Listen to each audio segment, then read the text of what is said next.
September 2011. Parliament Square was a blaze of colour. Thousands of Sikhs from all over Britain gathered here in protest. To defend something they hold so sacred, they'd go to any lengths to protect it. The turban. Over the past 10 years, the Sikhs believe their distinctive headwear has made them the target of discrimination. Sikhs feel pretty strongly that at airports across Europe, just because you wear the turban, they can ask you to remove it. It's like a king wearing a crown, and if somebody comes and knocks it off or what have you, then it's considered a very, very disrespectful.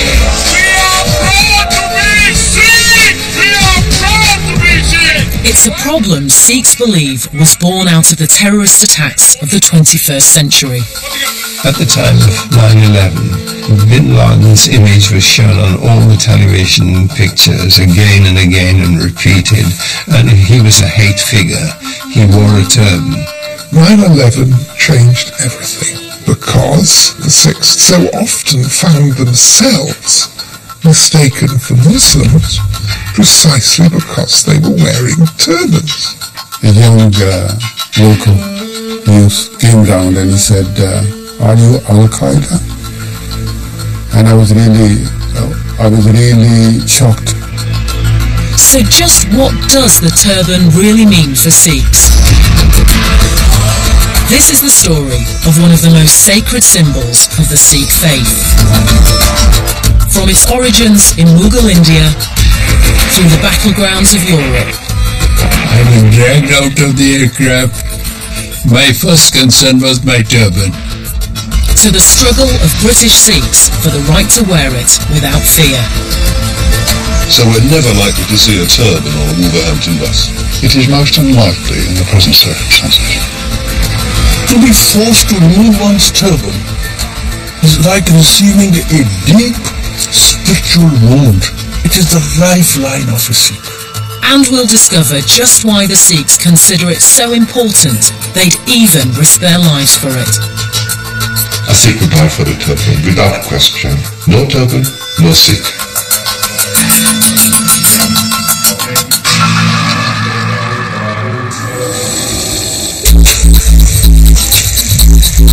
Over the past 50 years, the turban has become a familiar sight on the streets of Britain. But to get a glimpse into its origins in Sikh history, we need to go back centuries and cross continents to Mughal India.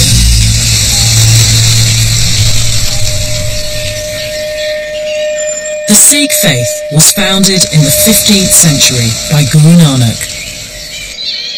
It was a time when India was fraught with religious division. Muslim against Hindu, caste against caste.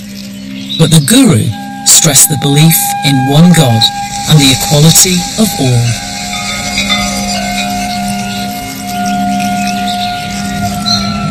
The quality of the life of an average Indian in those days was very poor, and they were oppressed, they were tied into superstitions, there was religious persecution.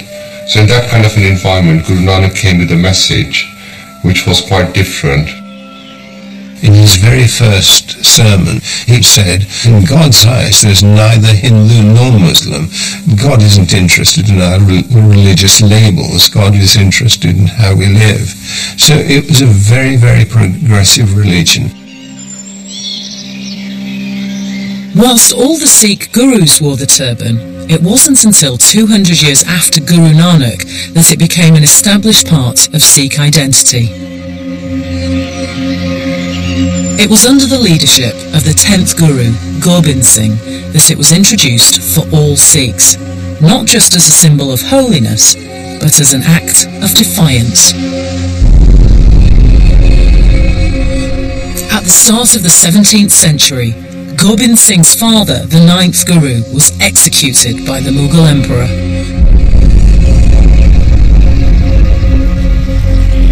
His crime was defending the rights of all religions in the face of forced conversions to Islam.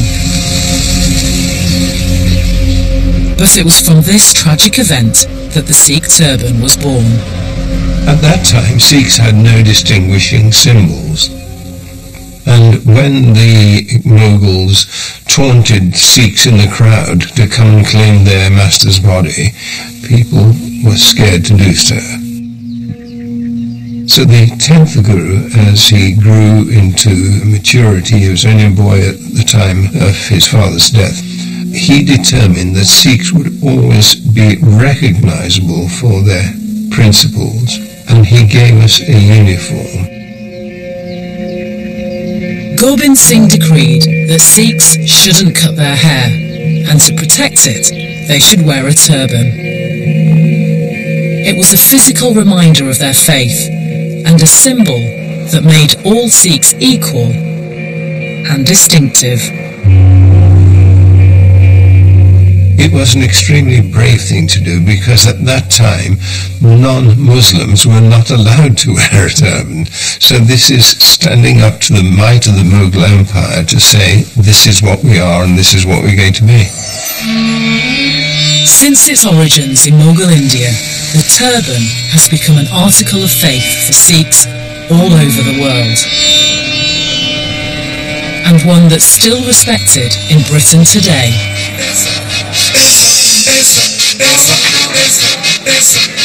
Turbans come in different colours, shapes and sizes, and they're important throughout a Sikh's life. When a child reaches a certain age, there's a formal ceremony to tie the turban, and this is often done by the mother's brothers. And when a Sikh dies, he dies wearing a turban. So when he's cremated, he's actually wearing a turban. For all Sikhs, however they choose to wear it, the turban is a key symbol of their religious identity. My turban represents who I am. It makes me feel like I can conquer the world.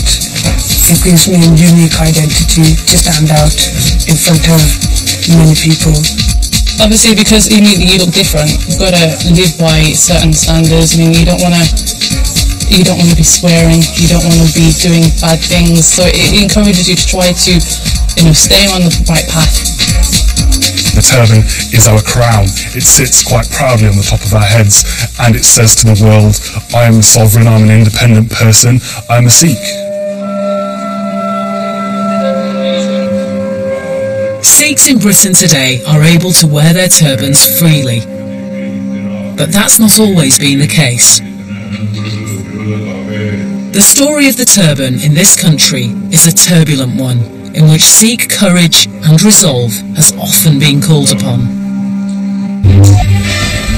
When the British ruled India in the 19th century, the turban would have been a common sight. But it wasn't until the early 20th century that it began to make its first appearances in Britain. Clearly there were plenty of people from Britain in India who would have observed the turban there and have begun to have been familiar with it. But as far as in Britain itself, I think the immediate consciousness of the Sikh turban would have come about during the course of the First World War. In 1914, British forces took a huge number of casualties fighting in France.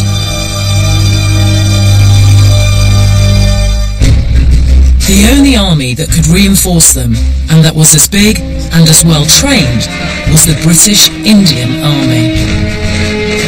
Indian troops took up their places on the Western Front. Although the Sikhs only made up 2% of India's population, they formed 10% of its army. Amongst the 1 million Indians fighting, 100,000 were Sikhs.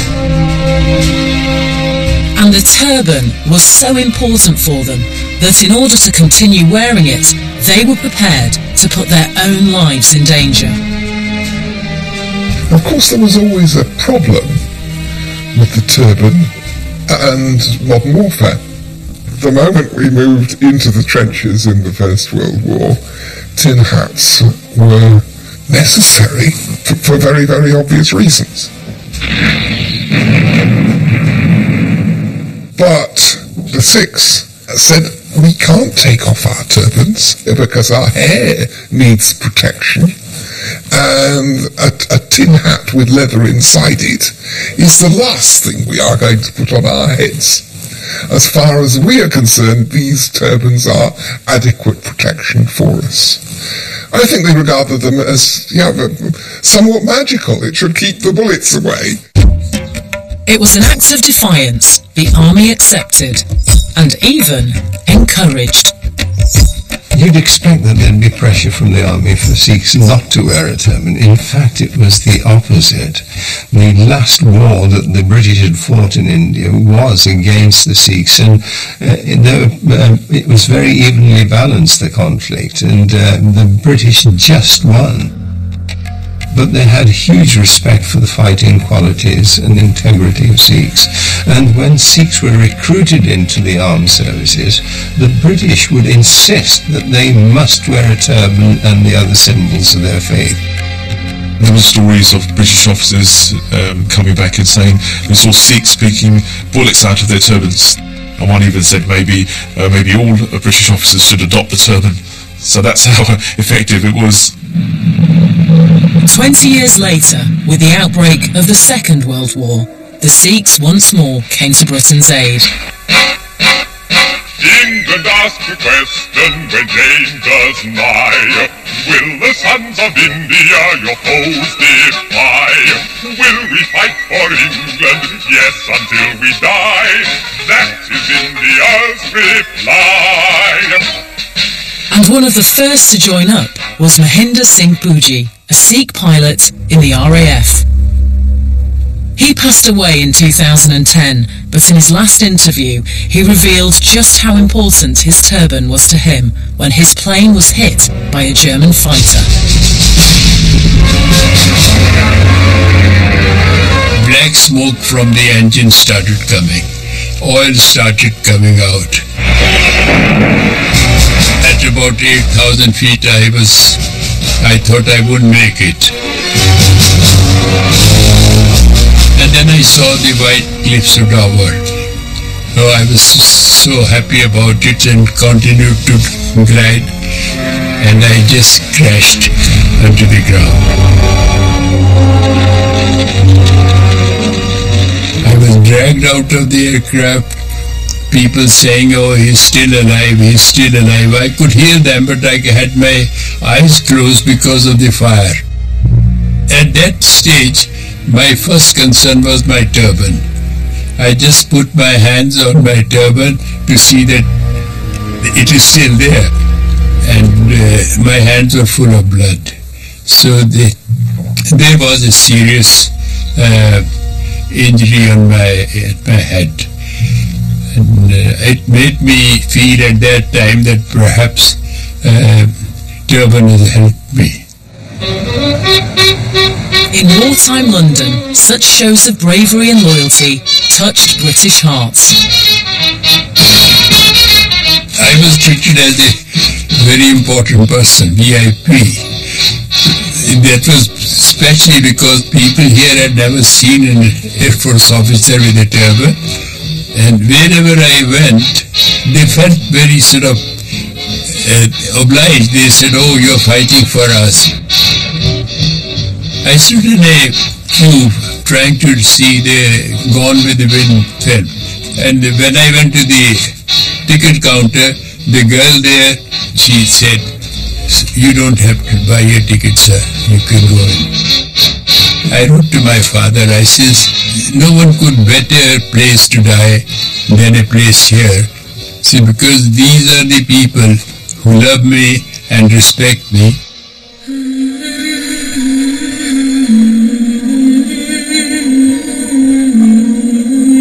Thousands of Sikhs like Pooji were injured or lost their lives in the two world wars. Their sacrifice gave the turban a special status in Britain.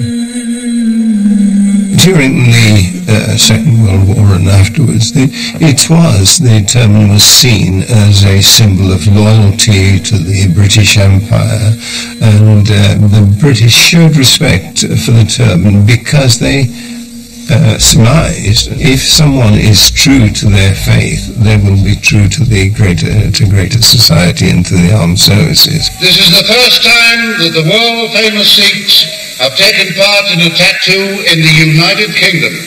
And tonight we in Edinburgh would wish to accord them a very warm welcome.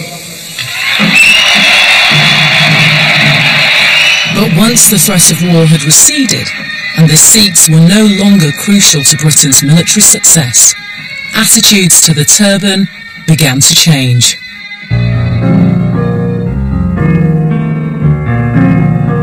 From the late 40s, Sikhs from India and East Africa began flocking to Britain to start a new life. There were two reasons for such an influx of Sikhs or Indians. The first reason was Britain had just come out of the war and there was a labour shortage, so they invited people from former colonies, which included India, to come and help rebuild the country. So many Sikh men from the Punjab came to England to work in the foundries, the mills, the factories, and also we had the partition of India. Delhi, the 15th of August 1947, the day when the British at last shed the burden and responsibility of India. In 1947, India gained independence from Britain and was divided in two: India and the new country of Pakistan. But the Punjab, the traditional home of most Sikhs, lay on the border and was split between them. Many Sikhs stranded in Muslim Pakistan fled. They had to leave their homes. Some came and settled in places like Delhi. Others thought, here's an opportunity, let's go and see something of this mother country of ours.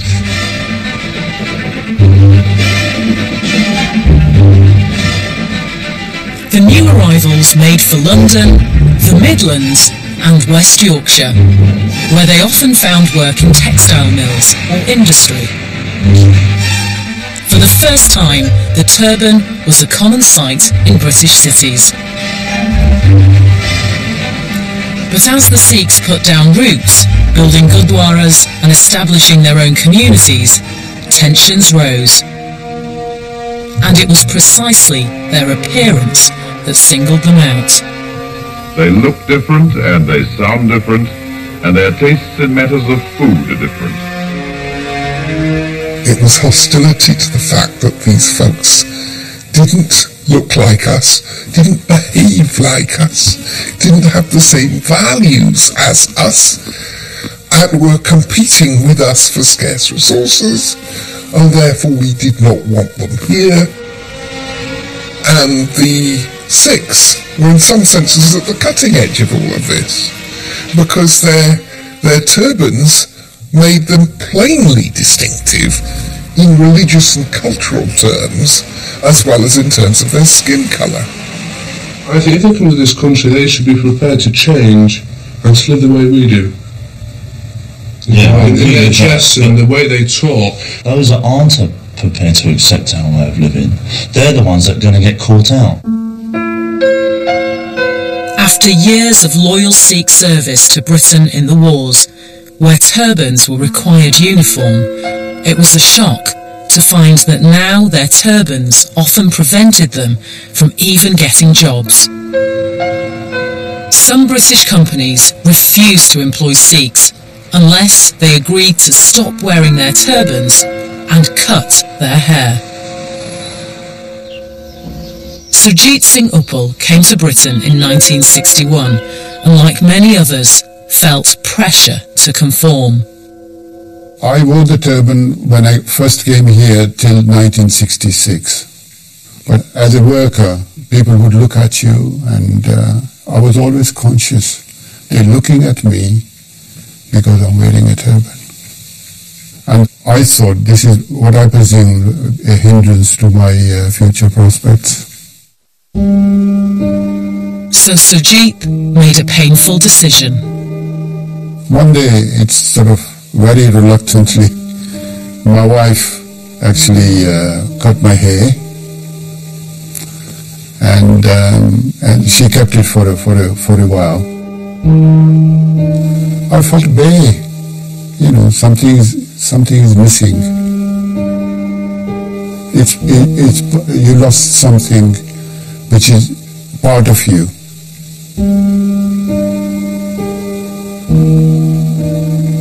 I would have loved to keep it.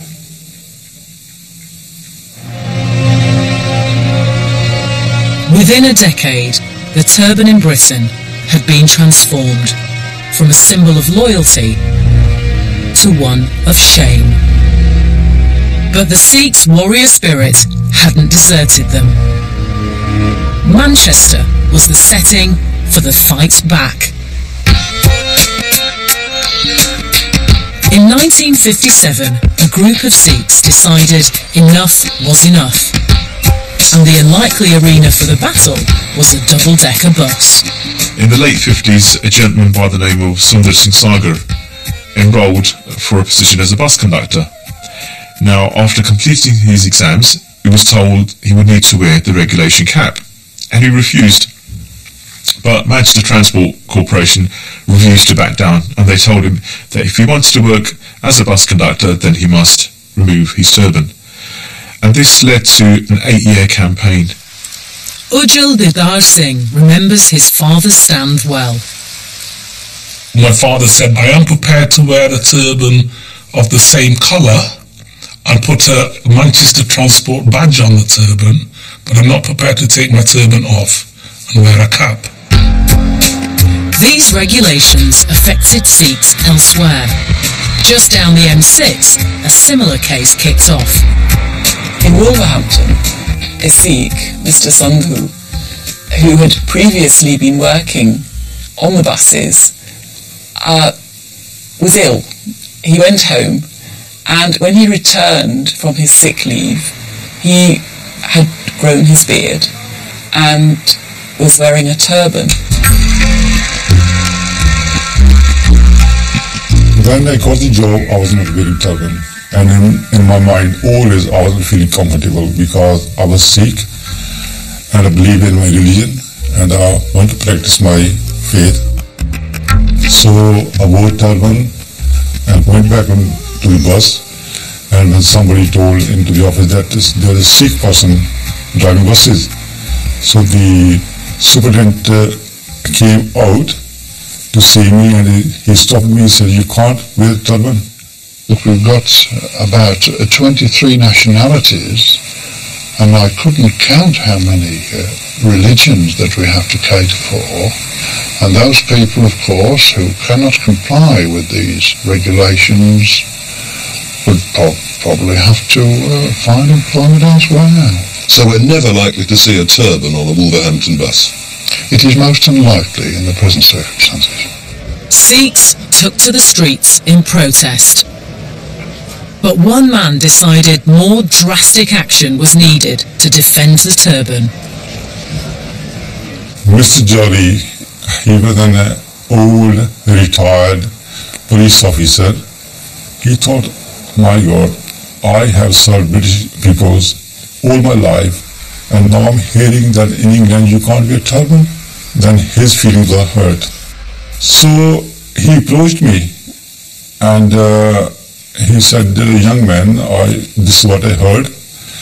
Is this your true feeling, or is it just a laugh? I said, no, it's true feeling, and this is what I want to be. Mr. Jolly began to campaign for change. It is a question of principle.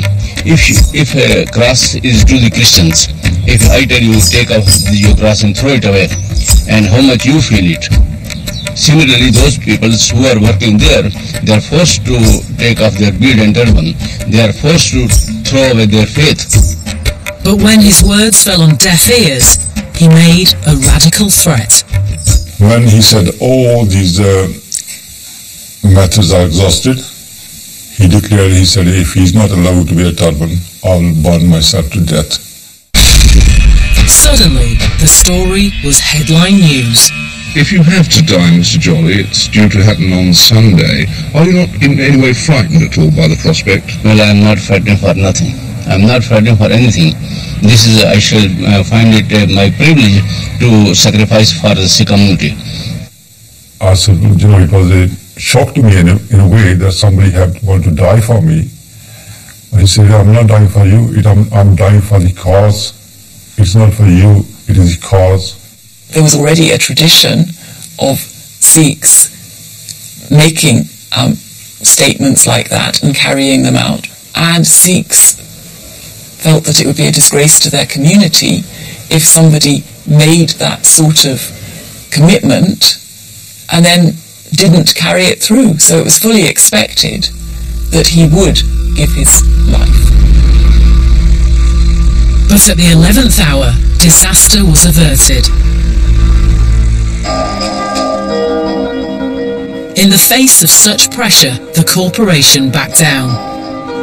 Mr. Avtar Singh Azad became one of the first 2 Sikh bus drivers in Wolverhampton to wear a turban. The manager, Mr. Butler, called us.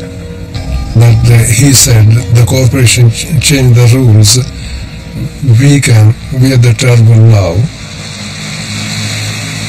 This is the turban, actually, the blue color. We suggested.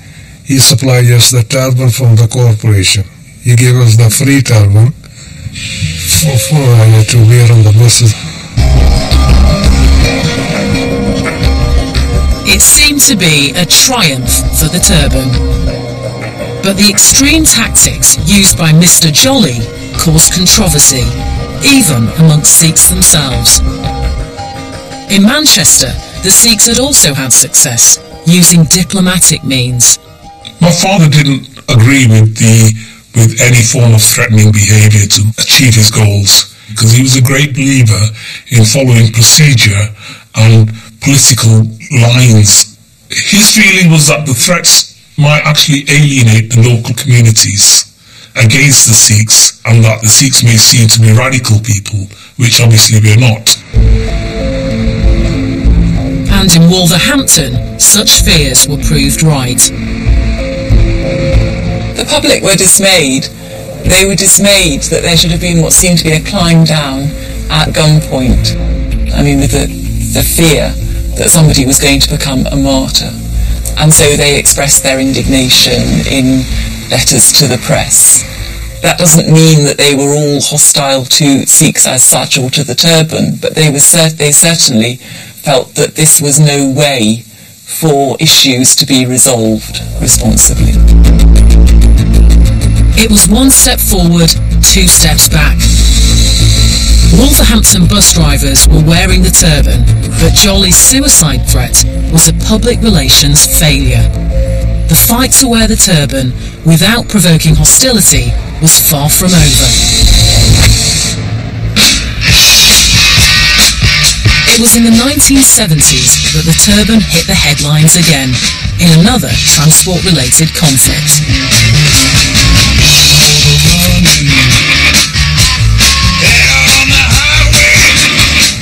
This is the famous bike, purchased by my father in 1973. It's a little bit worse for wear, but it's quite a famous bike, has a very unique history. In June 1973, it became illegal to ride a motorcycle without wearing a helmet. It was a law which transformed all turban-wearing motorcyclists from harmless bikers into criminals. Dr. Singh is an honest, law-abiding man. Don't give me all that rubbish about him being a law-abiding citizen. I mean, look at him now, look, he's riding that bike for our crash on me. Biking Sikhs all over the country rode into trouble.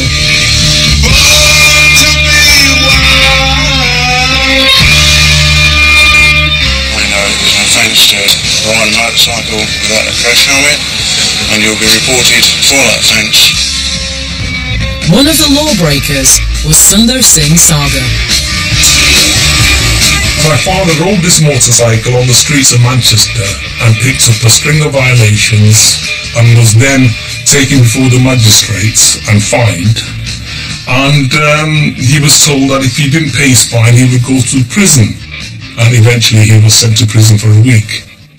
Upon his release, myself and quite a number of the community members met at the doors of Strangeways prison. There was a loud cheer, and he was adorned by garlands, and we had his motorcycle ready, and he mounted his motorcycle in front of the Strangeways gates and proceeded to drive down Bury New Road. And in the short distance of about 1 kilometre, I think he was given traffic violation tickets, I think on 7 or 8 occasions.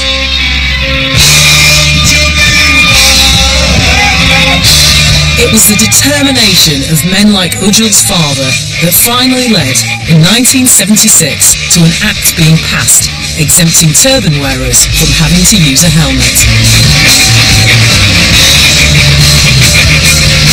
But this time, the turban's triumph had been achieved without alienating the public, and it had raised awareness of just how important the turban was for Sikhs.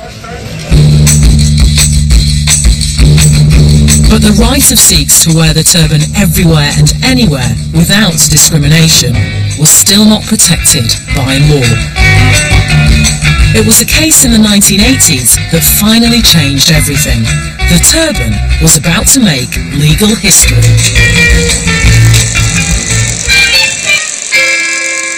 This time, it was one of Birmingham's best independent schools that decided the turban was not for them.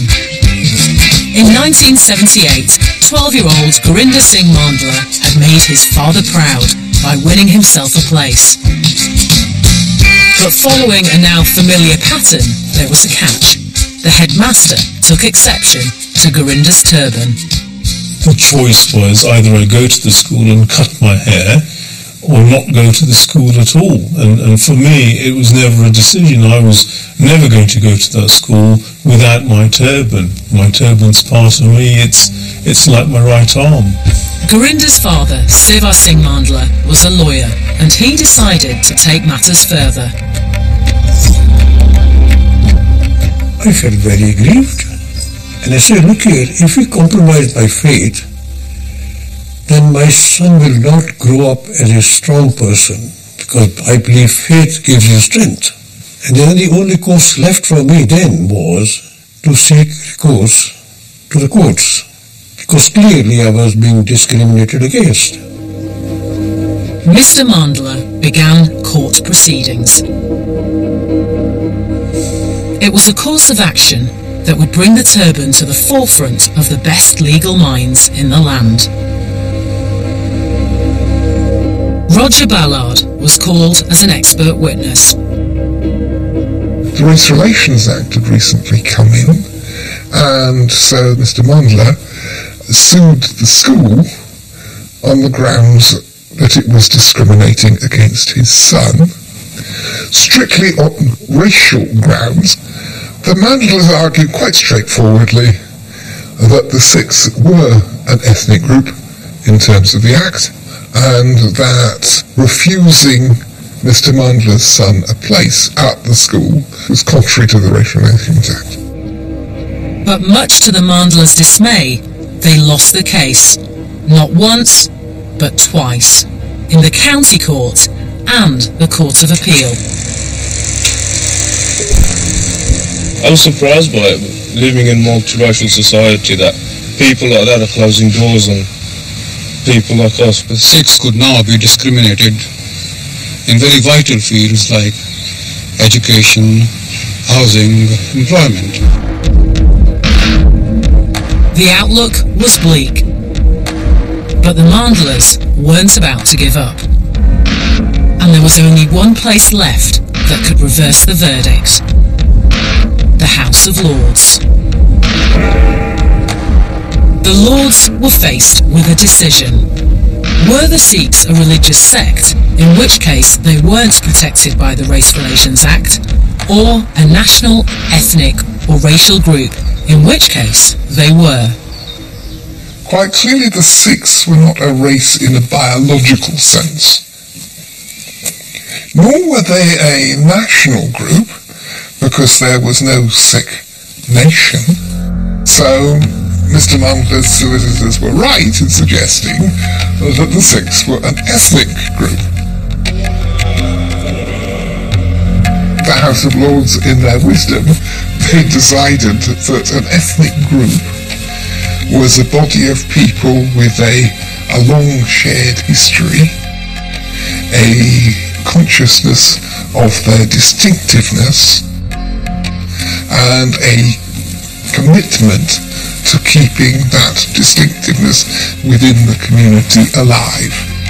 And therefore the school had indeed discriminated against Mr. Mandler's son on racial grounds.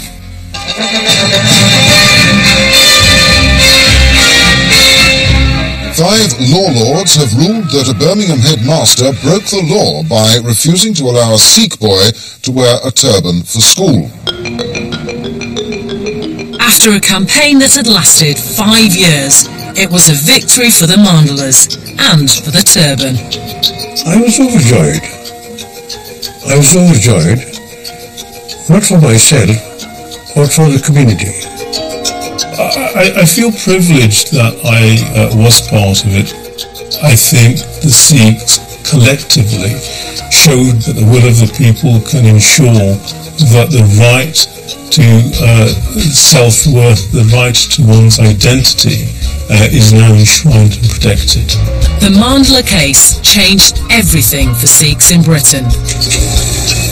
Their right to wear the turban in any walk of life was now protected for the first time by law.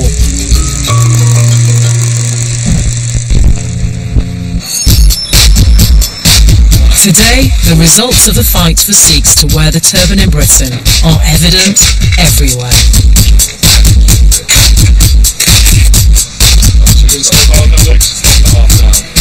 Stylish has asked for a black turban, and he's asked for a very British style of turban, so it's quite a small turban as opposed to the ones you'll see in the Punjab. Rest your eyes. Strong expression, that's great.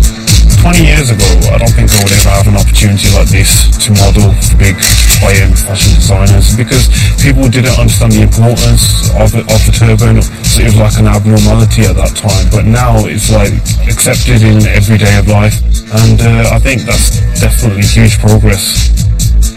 The Sikh crown has made it to the pages of fashion magazines, but it's also found its way into the corridors of power. Since last September, there's even been a turbaned lord.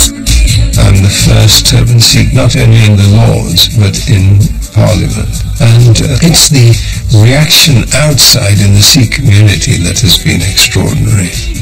And there is a recognition that there's no part of society that they can't reach up to. It seems the British turban has made it to the mainstream. So why then did the Sikhs take to the streets of London last year? Well, in Europe, the turban is still under attack. To France now, the controversy surrounding plans to ban religious symbols in state schools. A peaceful but heartfelt protest by Sikhs from around the world.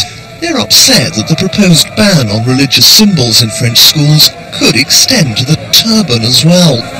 It's this new threat to the turban which motivated British Sikhs to take up their placards once more. We don't really have this problem in Britain because, British people are aware of our links from the past and are aware of the Sikh culture. It's just mainly for to support our brothers and sisters abroad in Europe.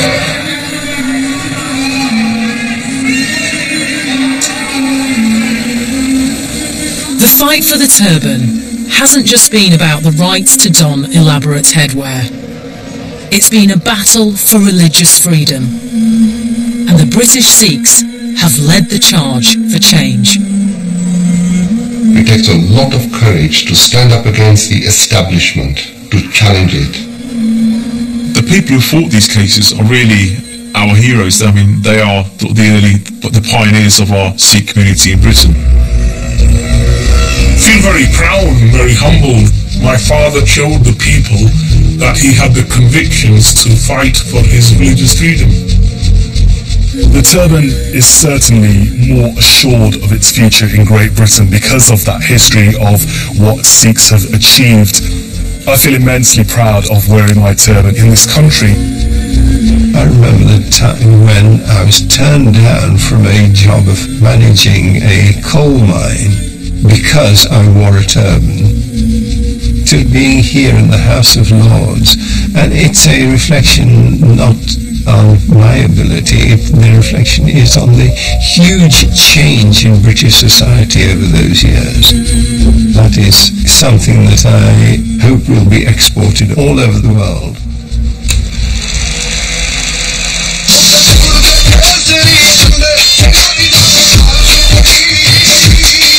Gwyneth Paltrow is about to pursue a big dream as she stars alongside Mike Myers in our romantic comedy View from the Top, next on BBC One.